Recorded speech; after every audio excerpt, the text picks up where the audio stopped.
Yu-Dee Chang is Principal and Chief Advisor at ACE Investment Strategist with us from D.C.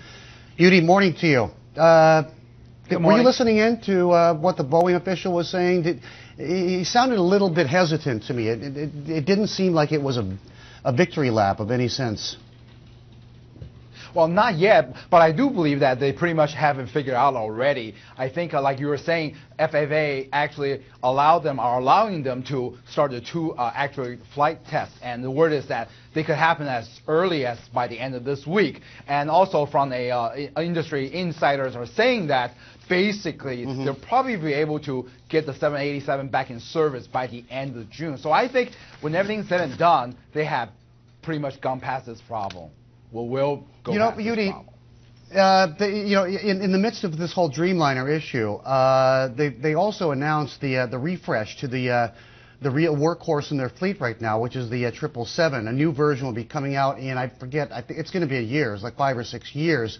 But was that sort of a backstop in case this 787 program flops? I mean, they've got hundreds and hundreds of these planes on order, but, a lot of the airlines can cancel if they don't feel comfortable with what's going on in that program.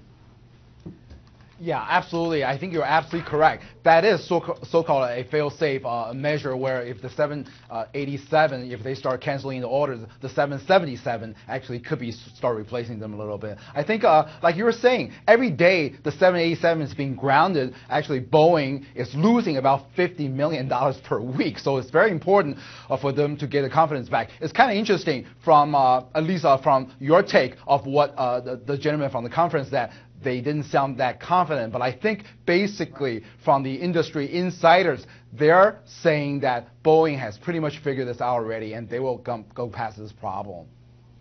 Okay, Yu-Dee, let's talk about the markets. I mean, 10 for 10 on the Dow. Imagine that. We haven't seen this in like 17 years. What is going on here? Are people getting a little bit out of whack with reality? Are things that good? Things are definitely not that good. However, the problem is there's no place to get yield but the U.S. stock market. And I emphasize even the U.S. stock market, right? Because the U.S. market has decoupled a little bit from the rest of the world already. So I think on the very short-term basis, everyone is saying that we want to push this market to a new high until the S&P reaches high, right? 2.5 points away.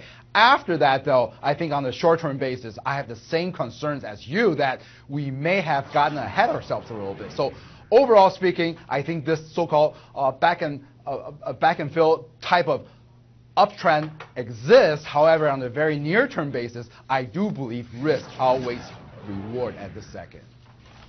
All right, Yu-Dee, appreciate your time, okay? I don't know. I've seen this sort of thing before. I mean, will we make it 11 for 11? Who knows? But at some point, the party stops when people start getting unnerved, and that's probably just around the corner. All right, Yu-Dee Chang, kind enough to be with us so late over there. Yeah, final word? Go ahead.